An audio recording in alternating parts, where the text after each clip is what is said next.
Welcome to Underwire Podcast number 10. You're in the double digits, girl. So if you're new, I'm Dominique. If you're returning, thank you. Please, if you're watching on YouTube, do not forget to hit the subscribe button, like the interviews, and share the videos with your friends so we can grow. So today we are talking to my longtime friend, Alivia Tagliaferri. If you hear me say Leah, though, we'll explain. Yeah, I call her Leah. But we're going to be talking about some fun topics, also some heavy ones, but it's going to be a blast because Alivia is super charismatic. She is definitely, I would say, the jack of all trades, but you're also a master of many, in my opinion. She is extremely talented, artistic, creative, and a super interesting woman. So you're perfect for Underwire Podcast. So welcome. Thank you so much for having me, Dominique. Before I read your bio, I'm going to tell everyone that we did not plan the pinkness, but great minds do think alike. We do. Because, I just consider you a soul sister. Exactly. As soon as we met. And I will tell people before I read your bio, we met because you and your mom used to come to my gym. Yes. And I love your mom. She's awesome, too. Thank you.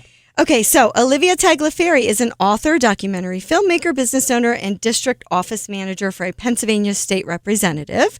Her novel, Beyond the Wall, The Journey Home, chronicles the journey of Vietnam veteran mentoring an Iraq war veteran as they navigate their way home after combat. So we're going to ask you, just to interrupt my bio, I'm super interested in how you even started writing about veterans, because you were a young girl at the time when you did that, and I always used to think that was interesting. I like to break up the bio so I don't lose people. Because I know when I listen to podcasts, I lose people during the bio. Right. You also adapted the book into a stage play, Beyond the Wall, co-written with 2 Iraq war veterans. Your film endeavors include Remember, Honor, Ride, which is a short documentary about the 9/11 Memorial Ride, which is held annually in Lycoming County here in Pennsylvania, and the outpouring of community support, Profiles in Service, It Takes a Nation, which premiered, which is so cool, at the National Archives in Washington, D.C. You actually lived in D.C. for a while, right? 15 years. Wow. Okay. And is that where, I'm going to start asking you questions now, because this is totally just a discussion. Yes. Is that where all of your film interest got started, or yes, and becoming an author and all that? Yes. Okay. Well, becoming an author, I've always wanted to be a writer since I was 7 years old. But learning the craft of video production, I learned it when I was in D.C. Gotcha. Okay. By default. That makes sense. Okay. Also, Beyond the Wall, Homeless Zone, a short documentary highlighting the factors of veteran homelessness, which is so, so important to talk about. You also wrote and produced a series of video vignettes called Power of One, Preventing Suicide in America, as part of a grassroots outreach campaign to prevent suicide. And I actually just had a licensed social worker, Rachel Baker, on the show. So if you guys didn't catch that podcast, please watch it. We talk a lot about suicide prevention. Olivia is also the founder and co-owner of Tags Foods. You launched Tags, obviously, because your last name is Tagliaferri. For those people that aren't from the area, you launched Tags Takeout, an Italian store on Market Street with your brother, Aldo. You offer the community the famous recipes from your family's Italian restaurant. My brother was in love with your dad's sauce, as were so many people in town. And you've made me your lovely baked ziti many times for my events. You also own Iron Cutter Creative, a boutique advertising and media development company. And you co-own a real estate business. Wait, you're making me look bad. I didn't know about the real estate thing. Mamma mia. Okay. Currently, you are now finishing work on Stoa, which is a children's musical. Of course you are. You wrote and composed, and it's tentatively slated for production this fall. The musical features collaboration with Sarah Keeley Decker and is being directed and produced by Jared Whitford. Now, that was inspired by your son, John. Yes. And he's 5. He's 5. He'll be 5 next month, actually. Okay, he's a cutie. You're the mom of John, a little boy. And your fur babies, Callie and Alex. Okay, my God. I need a drink, not just of water. I know. We need to go out. Limoncello. Limoncello, yes. So for everybody that's watching, because I just always like to be totally impromptu. So I've known Leah for ever, and I never heard this story. She walks in, tells me this funny high school story, which I'm not even going to share, that obviously our paths crossed and we didn't even know it. It's so funny. I know. This is such a small world.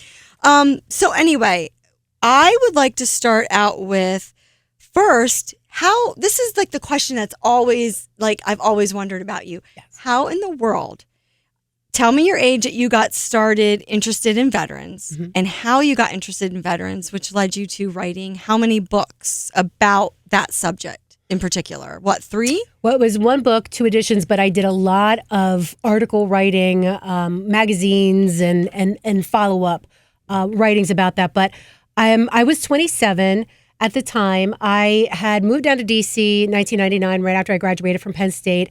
I was a history major, so I've always loved stories. I love people. I've just, and I've wanted to be a writer since I was 7 years old. But it was interesting. I went to DC with 2 resumes. One was for writing. I wanted to work at the Washington Post, and the other one was for sales. And a good friend of mine from Penn State said, there's really only 3 things to do in DC. You can either work for the government, which basically sucks, and you don't make that much money, but you get to retire early. Well, true. Right. You know what I mean? Yeah. There's always a perk There's somewhere. always perk, yeah. You can get into, or you could be a writer. You'd be poor but happy. Yeah. I don't know how you'd survive down here, but, there's that option. Right. Or 3, you could get into sales. You'd be rich, probably unhappy, but maybe someday you could be a writer. And so I thought, let me go that route. So very accurate. Let's build a nest egg so that someday I could be a writer. Where I'm going with this is that at the time I was working with a network company selling high-speed internet access. It was a spin-off company from something that had backed the Wall Street network. It was the network that powered Wall Street. So long and the short of it was that after 9/11, there was an opportunity for me to put a partnership together with a video conferencing company that was looking for the ideal network to run what was called then video over IP. Very funny today because now we just watch videos on our phones and computers like it's nothing. But back then it was very herky-jerky. Why did 9/11 prompt that? Because people wanted to figure out a way to be able to communicate or go to meetings without having to fly. There was just so much more. Right. Fear. So fear, hassle, and yes. So it was adapting to that change. So I was at a conference in California and met with this partner that said, we're looking for the network. We think that yours might be the perfect fit. It turned out to be. We met with a third-party guy who had a conferencing technology. So between the 3 of us, we created a brand new voice or video over IP product. Now, where I'm going with that is that... Way before your time. So anyways, I was watching the videos going over the internet. And at that time, we started working with Hollywood studios about, that's exciting. But I wanted to make the videos going over the internet, not just sell the air that was going over. So I decided at that point, I had met with a team, a video production team. They were really small. They were based out of Falls Church. And I came on board as sales and marketing person. Within 2 months, I was bringing on clients, whatever, and one of my dear friends is a gentleman by the name of Mark Maxey, who is a prolific producer and director now. But anyways, he was doing the production for the USO Metro of DC. And he called me up and he said, okay, I need a 3-person ENG shoot and da-da-da. Yeah. So I'm okay, but we Mark. never. But I know you and I are so much alike. We never admit that we don't know that. We're like, no problem. Yeah. Oh my God. Okay, Dr. Google. What do I got? Or I'm calling people. What does an ENG stand for? Right. Electronic news gathering. People don't even use that anymore. This is back in the day before everything was digital. You know what I mean? So where I'm going with this though is that at the time that we started doing the video productions with Mark and the USO, it was at Walter Reed. So this is where the connection is happening. Got you. Okay. But one of the producers left the company, and so I had to produce my own projects that I was bringing in from the sales perspective. Gosh. But it was a natural fit for me. I had to learn a lot. I had to learn very fast. Yeah. I was the boom girl, holding the boom mic. Oh, okay. For a little while until I could, figure out what was really going on. Right. But I got to see that inside crafting of video and production and media and messaging, but really getting to the soul of a story. And I was always really good at connecting with people. And so a lot of times they would just see me interacting with people. And next thing you know, I would be the interviewer. Yeah, they're like, that girl shouldn't be like holding the mic. Well, she should be behind the mic. I was never I was never in front of it. I was never that, and even right now, I'm not that comfortable in front of it.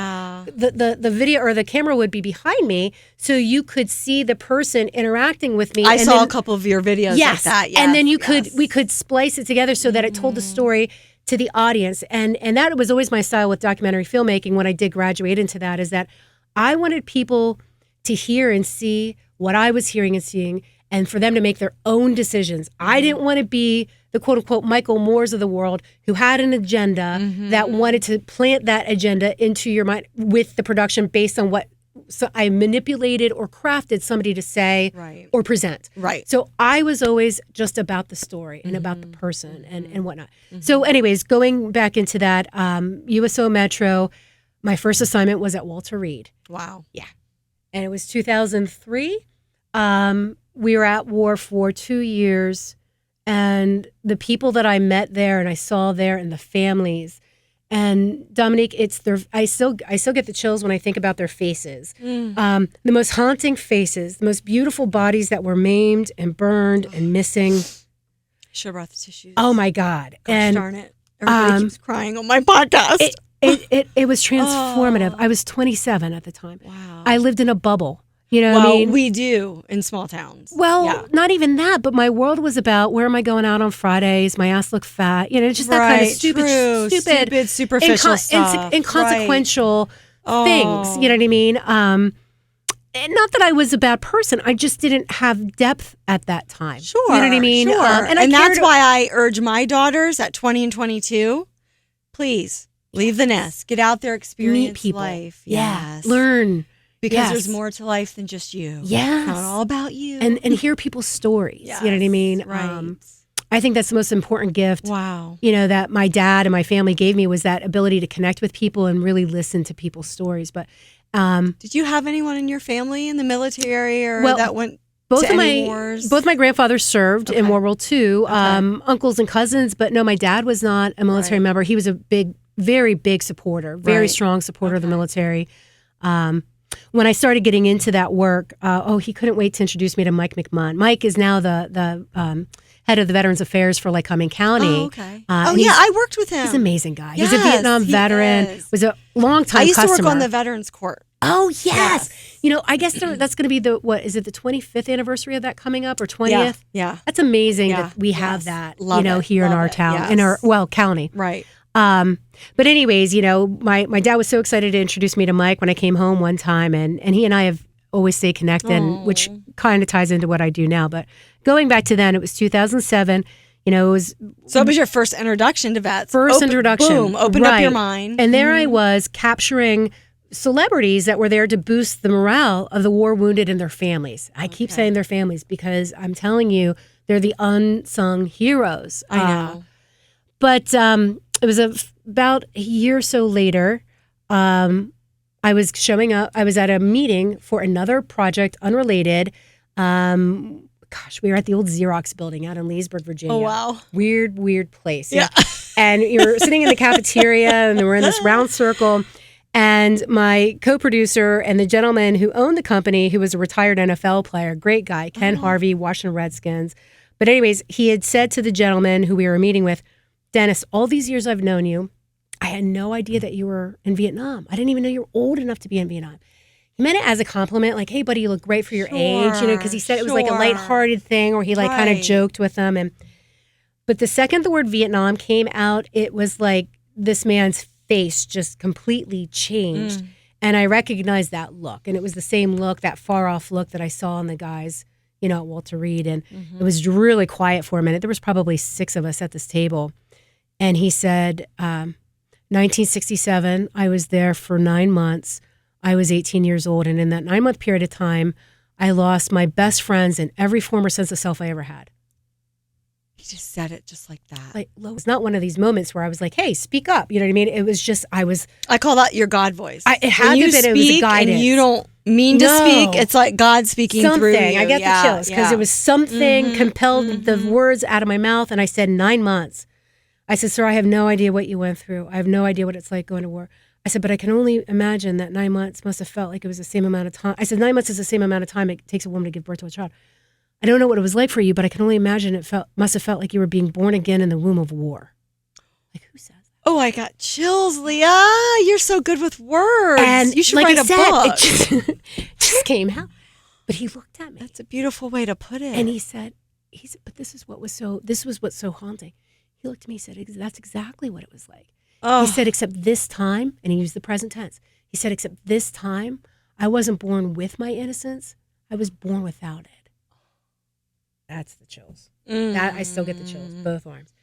And we exchanged numbers. That was a Thursday. I know you. Let me guess. That is when it popped in your head. I'm writing a book. He called me 2 days later. I knew it. He said, I can't stop thinking about what you said. Oh my gosh. A couple people have approached me about writing my story. I don't think people get it. You get it. And can I just point out to everyone listening that, and I use this podcast as not only inspiration, but as teachable moments. Yeah. And for you have the ability to be in the moment. And anyone I've ever met that impacts another person's life, they're in the moment. And I used to be cognizant of that with my children when they were toddlers. I used to say to myself, be in the moment. Don't think about what you're going to do tomorrow or the dishes that need done or whatever.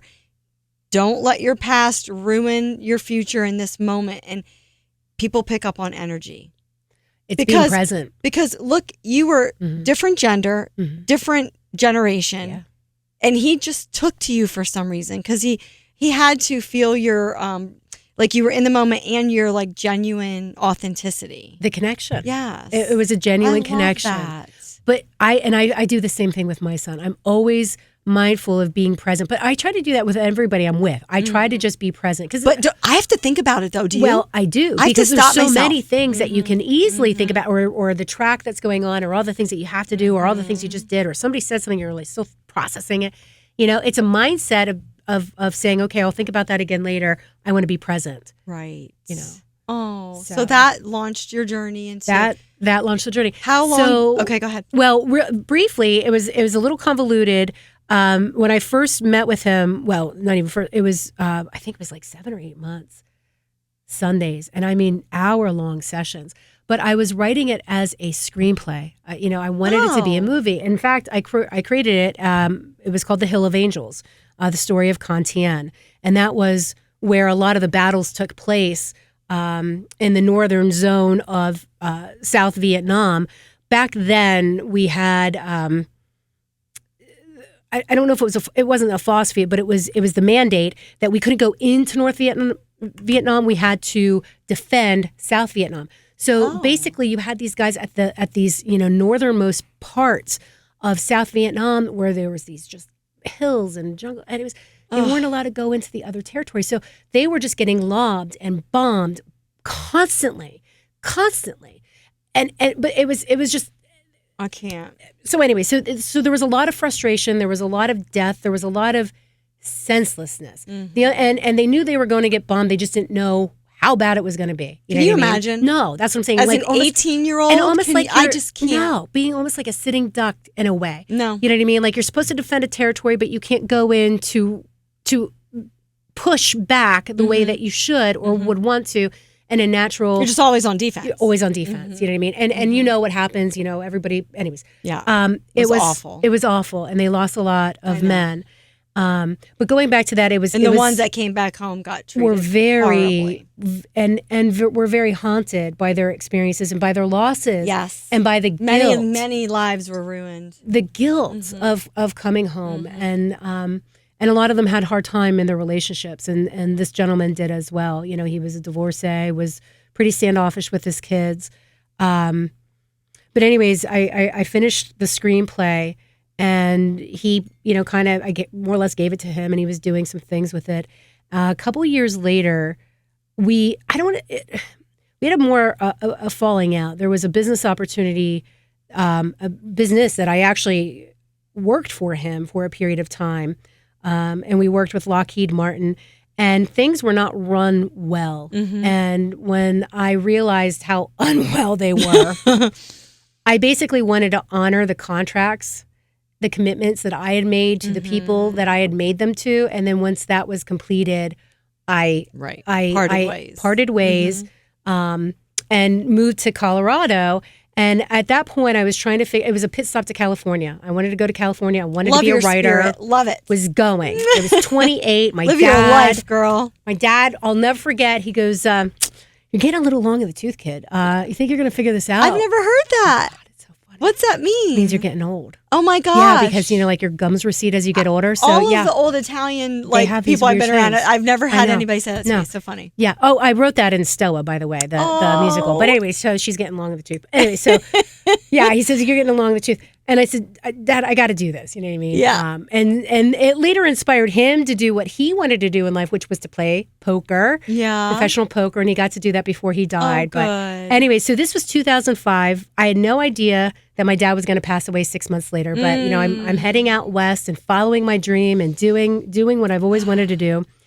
And I started, a friend of mine said, you got to watch 60 Minutes.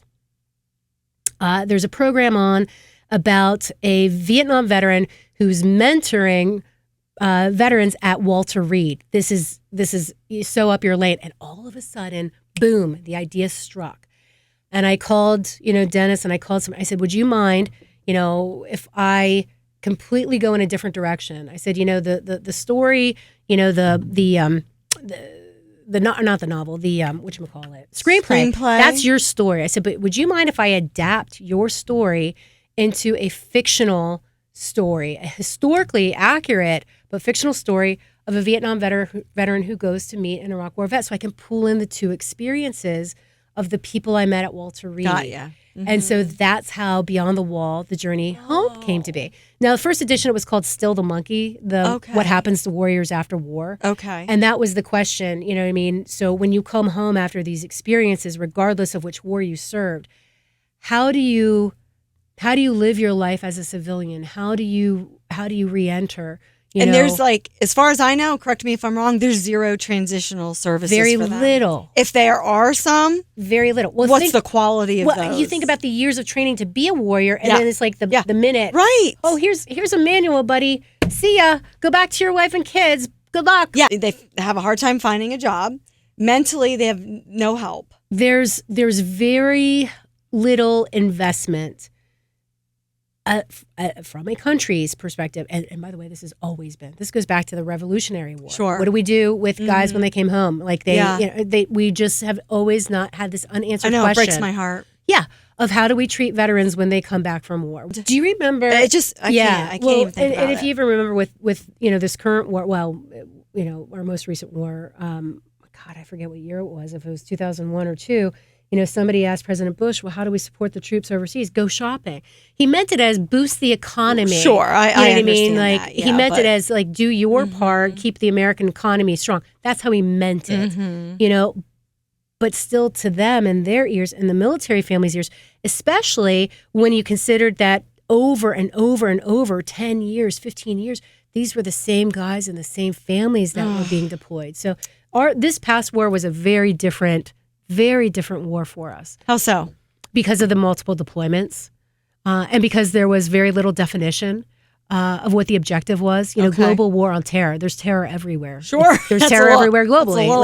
Right. What are we doing there? Broad. Yeah. Right. You know what I mean? Like you didn't go overseas and see, the Holocaust victims and see what the destruction was to, these cities and towns, because there was a takeover. And it's not talked about anymore. No. And it's certainly not taught in the schools anymore. No. So it's like they previous wars, even Vietnam, there was this sense of you're trying to stop the spread of communism, although that was kind of weird and how they try to package that because it really was. Anyways, but we know in retrospect that wasn't quite the case, but at least that's what they knew. At least they had an objective. Right. Even though it was a little. Right. Yeah. So in our case, we were in Iraq after it was Afghanistan, you know what I mean? So in Saddam Hussein, and then we caught Osama bin Laden. So where I'm going with this, though, is that there was a never-ending battle and mission that was always movable and never well-defined. And so we had a hard time of whether or not we were winning or what winning meant. Right. You know what I mean? So not only were they there, they didn't really know why.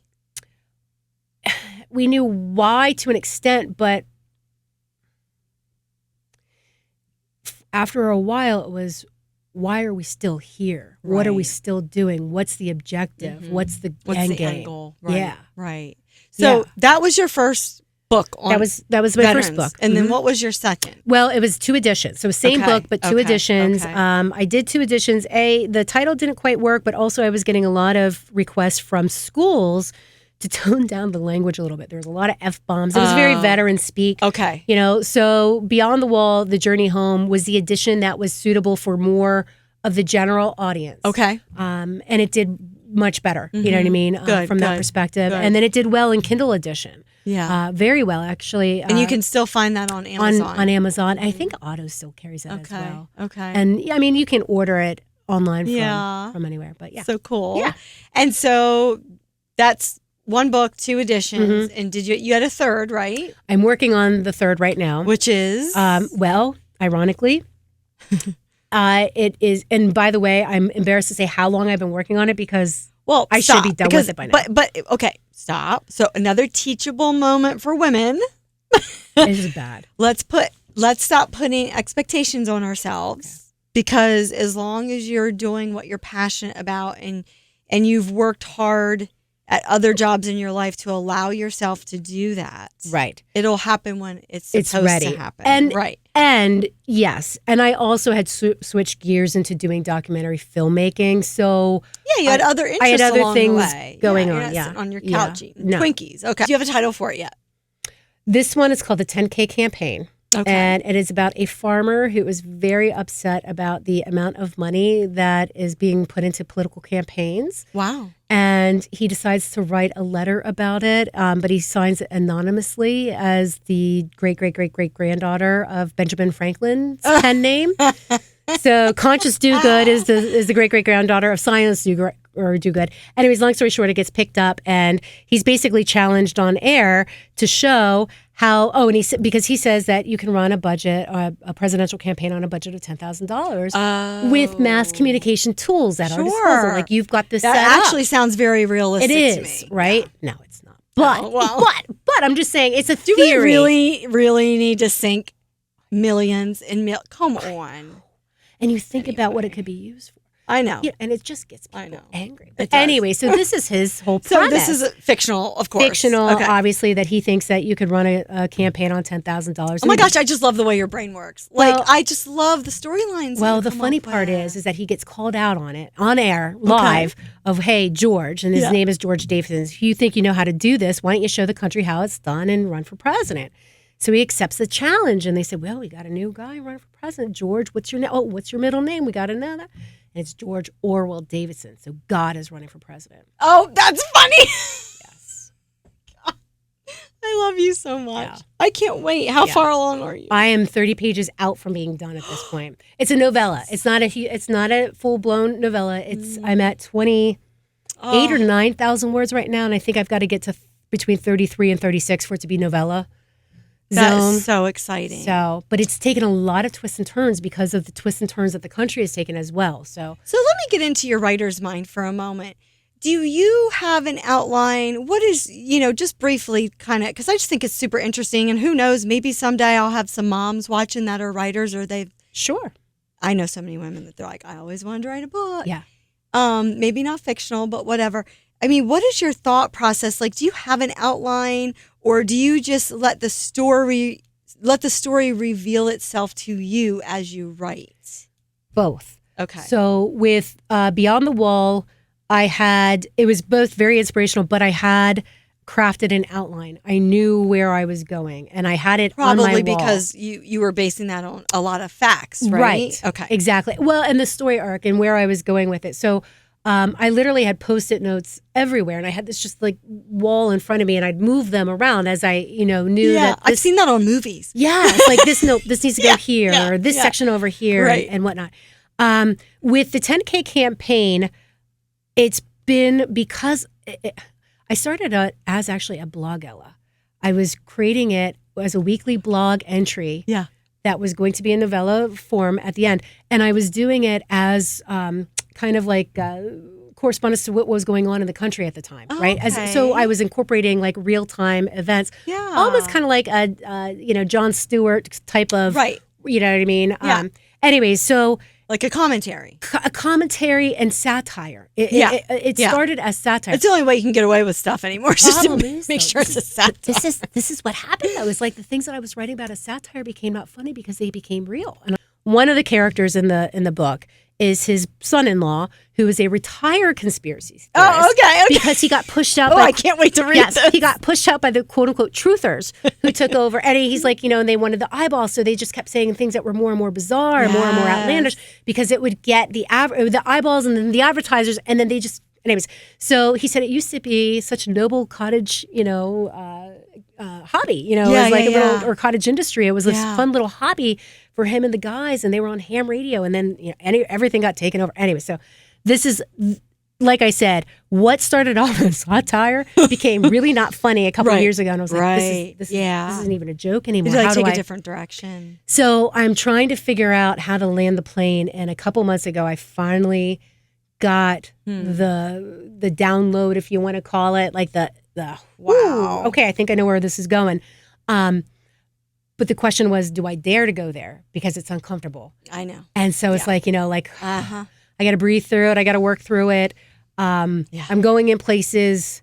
I'm going to see if I stay with them, but we'll figure it out. But that one is a very much kind of as it's happening, as I'm getting the inspiration. Now, didn't intend it. Now, who edits for you? Do you have because your company used to edit for other authors, correct? Yes. Now, I definitely cannot edit my own work. Right, you can't. Just impossible.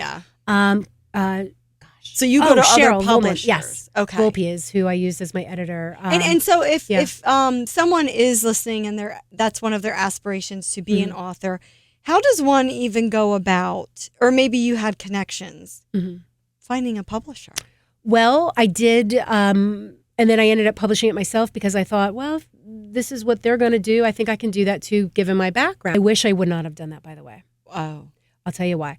When you're wearing an author hat and you're wearing a publisher hat, it's hard to get into your author passion of your story because all of a sudden you're wearing the hat of salesperson and marketing person. And it's not that you're not authentic, but you feel the different role. And it took away time and energy and focus for me from being the author. How did you find an editor? Like, how would a woman listening, or a man? Sure. I have a book, it's written, or I have an idea and I'm starting to write it. Like, where would they even start to look for somebody to? I mean, at this point, there's so many people online or LinkedIn or, friends of friends, Also, I think, local colleges have a lot of resources with people. Oh, that's a good idea. So I connected, actually, it was the first person who edited the book was the regional publisher who I decided not to work with as my publisher, but I did hire him as my editor. And then the second edition, I had met another woman who I really clicked with, and she's just a phenomenal writer herself. And like me, she would edit other people's work. So we swapped. Good. I would recommend her any day to Sunday. Cheryl Volpe is her name. Awesome. Anybody's listening. What's the name of her company? I don't even know if she has a company name. I will find her and put the link under the video. Yeah. Cheryl, what was it? Volpe. She's out of... do you know how that's spelled? Volpe. Why don't you talk to me a little bit about how many documentaries you've made and what their titles were and what they were about? I think I've done 5. Oh my God. So the first one... Oh my gosh. The first one was called Beyond the Wall Homeless Zone. It was kind of the theme, and it asked the follow-up question, what happens to warriors after war, but what happens to warriors after war if they don't have a support system? Right. So I lived in D.C. at the time. And it's such an important subject. Yeah. And I just what feel I like found, they're forgotten. Sometimes they want to be forgotten. And that was the heartbreaking part. I know. So, and this kind of ties into the power of one. There are some people that do not want to be reached. There are some people that want to be disconnected because connection is hard for them for whatever reason. Be it trauma, experiences, mental health issues, choice. You know what I mean? So what I learned, it was very difficult for me when I was going out with the veteran outreach coordinator from the VA who was assigned to work with the homeless population in D.C. Wow. And I have an amazing story about that too that ties into the Community Arts Center. But his name, Jim Street, Literally, he was a man that would walk out. Street. I know. Okay. On the streets. Can't make this stuff up. No, I know. To Okay. get these homeless veterans. And anyways, he would go to the same place at the same time every week. So he would go to McPherson Squares on Friday at 2:00. He would go to, he knew where these guys were, but he wanted to establish, he'd ask them what their names were. He wanted them to find that connection of being addressed and as make a them human. feel human. Exactly. You just took the words right out of my mouth. Yeah. But he wanted them to know where he would be for them all the time. Sometimes he said it would take 8, 10, 12 years to get some of the guys off the streets. Oh my They didn't want to be. And so here all along, you had an outreach, you had shelter, you had housing, you had all, services, you had all these things here. I want to help you. But until they're ready. That's not fixing up here. That's what I'm saying. Yeah. So anyways, when we did the premiere of that documentary at the Community Arts Center, it was amazing. There was probably about 500 people from the community that came out. That's awesome. And the VA really helped promote it, and the military, all the community was just phenomenal. And I had Jim come up, and we did a Q&A with the audience afterwards. I get the chills about this. At the end of the Q&A, and it went on for a good hour.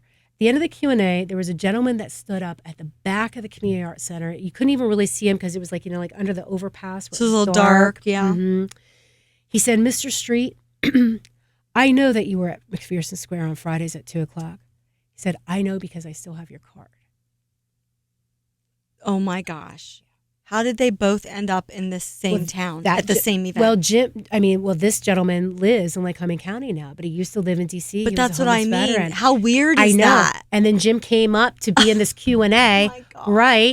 Right. That's a God moment. I know. Oh. Well, the other funny thing of it, too, is when I was first working on that documentary project, the VA, I don't want to say they were unsupportive of it, but they weren't wholeheartedly supportive until I had... What? Can I ask why? I think I was a first-time filmmaker.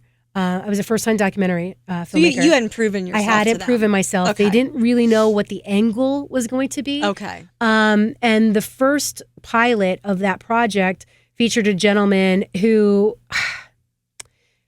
I'm going to have to call him a false narrator. You know what I mean? You kind of found out, and as I said, what do you mean by that? Well, he was a gentleman who said he was in Vietnam. And had issues related to his time in service. He hadn't seen his son in 8 years. His son lived in Texas, so I drove him as part of my help to him, but also filming it with my intern. We drove him to Texas to meet up with his son. Was he lying? On the way to Texas, we found out. I think I was in Tennessee. And what lesson did you learn from that? Not everybody tells you the truth. Well, to vet people as well, right? Or how could you? People were really upset about here. How could you? He did serve. He did serve. He was Vietnam era, but he was not combat. Is the first version of that film had him as one of our characters or one of our features, and so the VA was there, and they said, "Olivia, we have two homeless veterans that are Iraq War veterans. One's a female, one's a male." That we know served, and we know were combat service, and we know their stories, and we can verify their stories. If you would like to do a second take on this film, we know it's going to be money or whatever. We can't support, and I didn't ask them for money because I wanted it to be an independent project. But we will work with you, and then you can also work with our homeless outreach coordinator, and he can help you navigate. Good. So that documentary took on a whole different... Did your heart sink when you found out he had lied to you? Yeah. And it sounds like he didn't lie from a malicious place. It sounds like he mentally became ill and took on an alternate reality from the stories he heard. Am I correct? Not only that, but going to Texas with him, it was like being in a rolling pharmacy. When we saw what he was consuming, and he more or less shared that he doctor shopped to get what he would need. Wow. Dominique, we were in Tennessee. I forget if it was outside of Knoxville. Anyways, when we stopped, our first stop overnight, and I thought we had a Weekend at Bernie's situation on our hands because he my God, I don't mean to laugh, but oh, jeez. I'm telling you, he wouldn't answer the door. The hotel was calling me. Like, they were like, we he's not responsive. So Lord in heaven. I know. I had an 18-year-old intern. What do I get myself into? I know. I had an 18-year-old intern. And I was like, you got to go in, because in the hotel said, well, we can give you the key. I said, no, you got to go in. He goes, what if he's dead? Oh, gosh. And I said, you're going to grow up real fast, aren't you? Well, not only that, but then I had to figure out, okay, do I call his son in Texas and drive the dead body there? Do I take him back to D.C.? I'm telling you, it was a weekend at Bernie's situation. But anyways, yeah. No, he just over-medicated and slept in, and he did wake up. Well, good. Lord. We were very, very, very delayed getting on the road. Yeah. But that was, it ended well-ish. As well-ish as could be. Yeah. But yeah, so I redid the documentary, and it went to the GI Film Festival. It did really well. Wow. People really responded to the stories. And really what it was is, yes, you have a lot of people that they get into a loop, that negative thought loop that can consume not only your thoughts, but your life. And then it becomes not only like a dysregulation in your life where you're not sleeping well, you're not eating well, maybe you're self-medicated with drugs or alcohol or even food sometimes. Sure. Then it affects your relationships. You're straining your relationships with your mom, your wife, your husband or whatever. Then you're not showing up to work on time. So what happens is that there's a vicious cycle that kicks off homelessness. And then once you're in that cycle, it's very, very hard. You have to really put the pieces together. And what I learned too, which is also really interesting, is that there's a lot of success in getting people homes before you get them, while you get them treatment, and even before you get them jobs, which almost you think it's like the opposite. Well, you got to get them treated, you got to get them a job, you got to get them a house, whatever. It was, if you get them shelter, if you get them stabilized, right, then they can work on themselves, then they can get a job. Well, sure, that makes sense. It does. Because if you stay in the same environment on the street, you're going to want to repeat just because we're humans, out of human nature, the same habitual patterns daily. But it's almost, and mentally you stay in the same spot too. It becomes, it is intuitive once you realize the rationale, but at the same time, from a government perspective, that's people say, oh, that's just a handout. Oh, that's a freebie. You give somebody a house that doesn't, earn it and it's not paying for it and they're not going to do the right thing with it.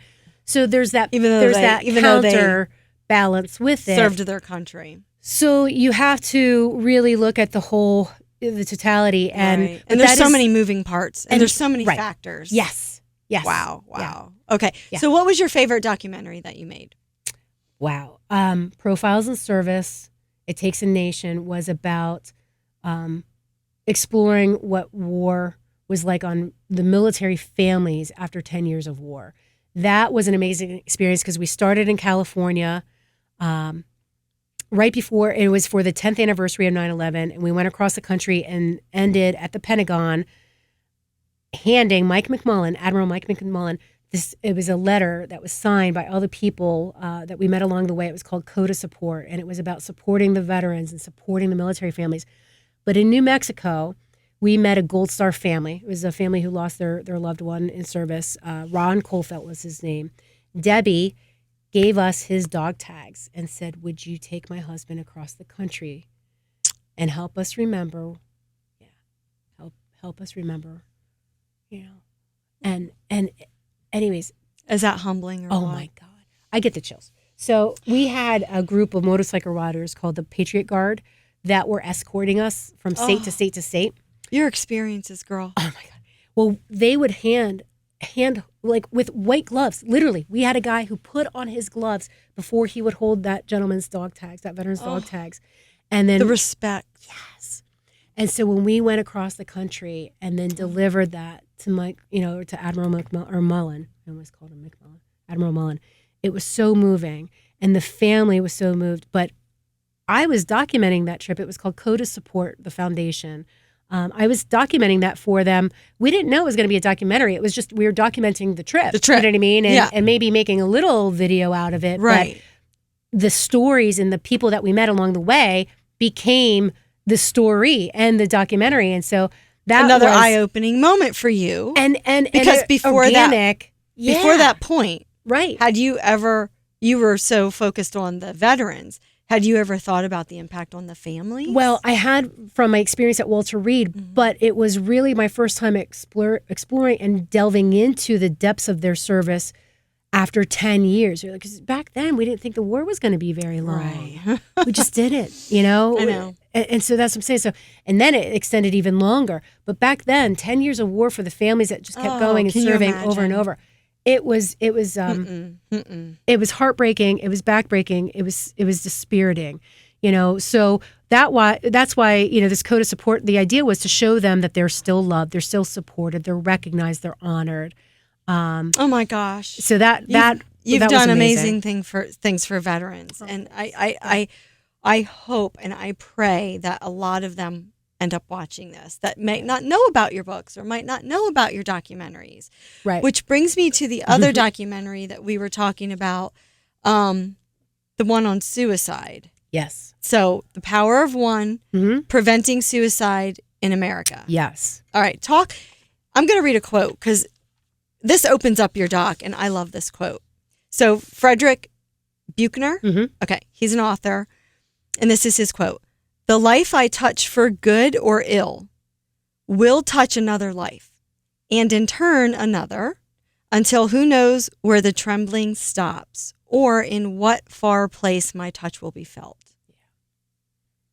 That really got to me because if we all would realize that we're all connected energetically, I just think everybody's perspective would change and we would treat each other differently. And that's what The Power of One was about. It was about the power of connection. Can you see another person? Can you be with another person? Can you recognize another person in pain? There's a word for that. It's called empathy.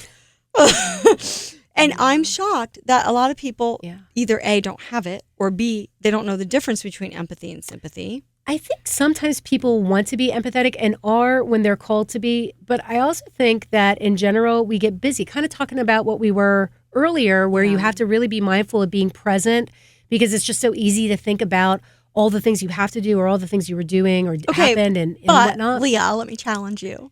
So if you're a busy mom listening or a busy dad, but primarily women, and I was there. I was the dance mom, and I was the track mom, and the basketball mom, and I get it. And I was working, I had my own businesses. I get it. However, when I think empathy, I just think a smile or a look or how you treat someone. Because in that phase of my life, I couldn't volunteer. I couldn't get involved in. I was so busy focusing on my family, which is absolutely fine. I'm old school. I believe that's what a woman should be doing at that point. That's a form of service, Dominique. And we both worked and have our own businesses, and you can figure it out. So what was your main message in The Power of One, which I hope a lot of people watch? Well, it's on Vimeo. I found it on Vimeo. Yes, and it never formed into its full documentary, but I did them as vignettes, between 4 and 6 minutes. And then it was part of a tour that I was doing with a presentation about preventing suicide in America, as well as panel discussions. So I kind of morphed it into what I could do. There was a point in time where, I don't know if it was because of the subject matter, or just the time, but I wasn't getting as many donors as I wanted for the film, and I was self-funding it a lot, although I did get some, but not, anyways, long story short, I made do with what I could do with what I had. You know what I'm saying? Right. Someday I would like to finish that project. I really would. But what I learned is this, they're about 50% of the time, people who are suicidal, they are asking for help or showing that they need help. They are showing signs, they are showing symptoms. And so we need to be cognizant of what those are. And depression doesn't always look like what we think it looks like. It's not always somebody crying in bed. It can be addiction issues. It can be infidelity. It can be impulsiveness. It can be random weird things. Somebody who's just trying to mask or overcome with impulses the pain that they're feeling. So that's. And can I stop you? Yes. For a little side tangent. Yes. How much do you feel as though the isolation of COVID affected all that? COVID was very damaging because we were not able to connect the way that we normally do, and we're social people.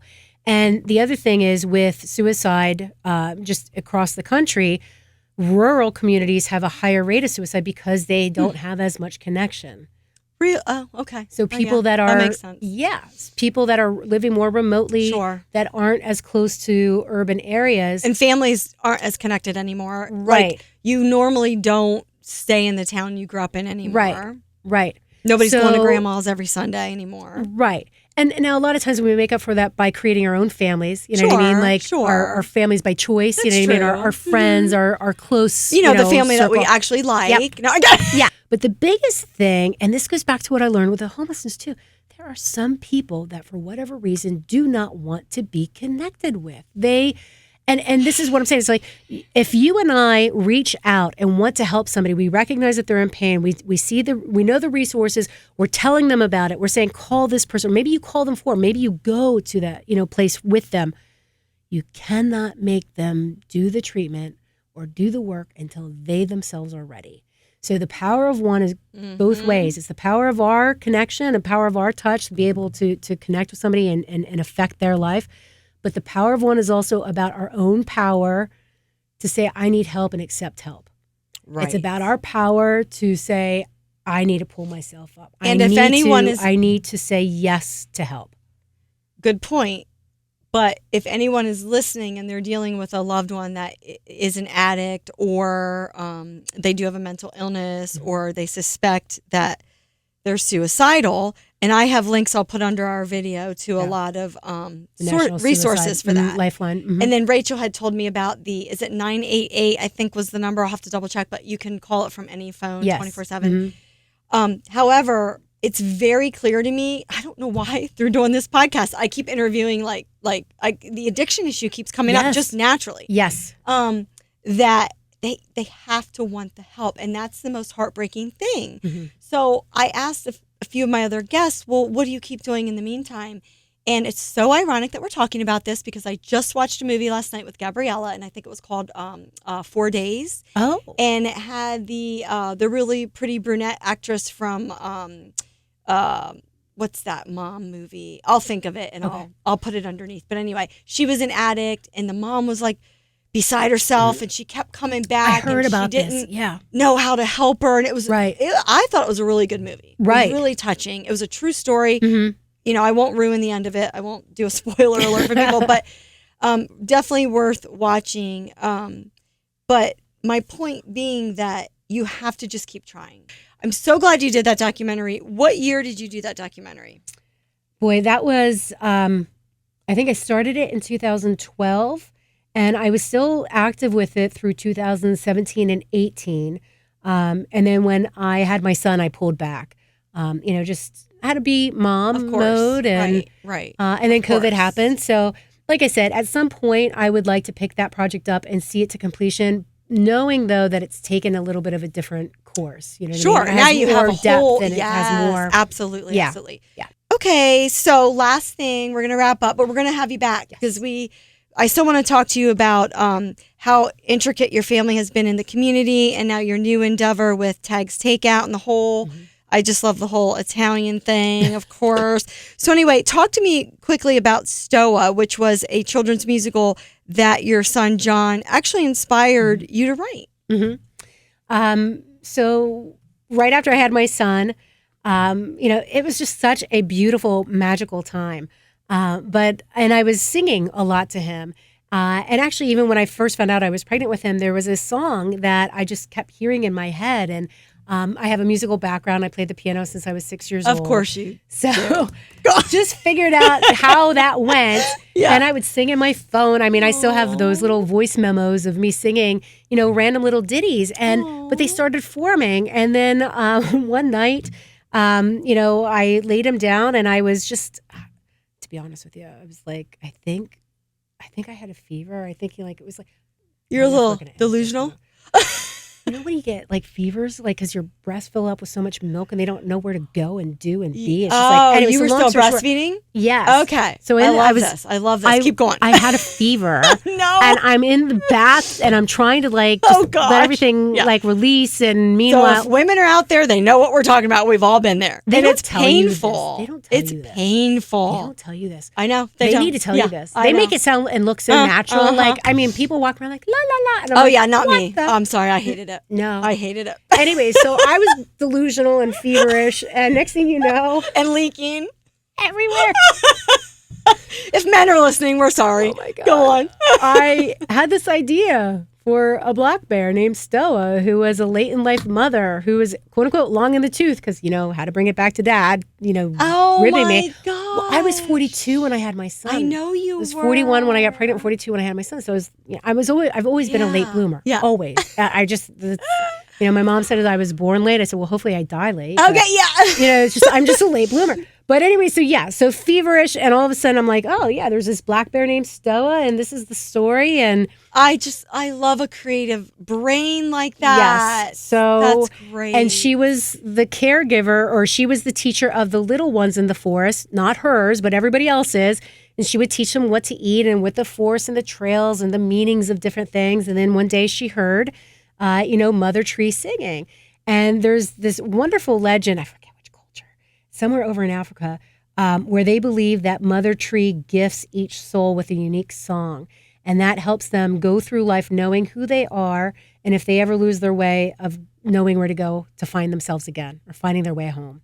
And so I just absolutely loved that. And so I incorporated the experience of Mother Tree singing a song, and it turns out that this one is for a cub that's going to be Stoa's. Oh, I and love so it. It's their story of coming together, but of course not everything is happy, and something happens that's kind of bad, and they have to find their way back to get together. So I love that's it. the story. And that's a screenplay. That's a musical. Or a musical. Children's musical. Mm-hmm. Do you have any?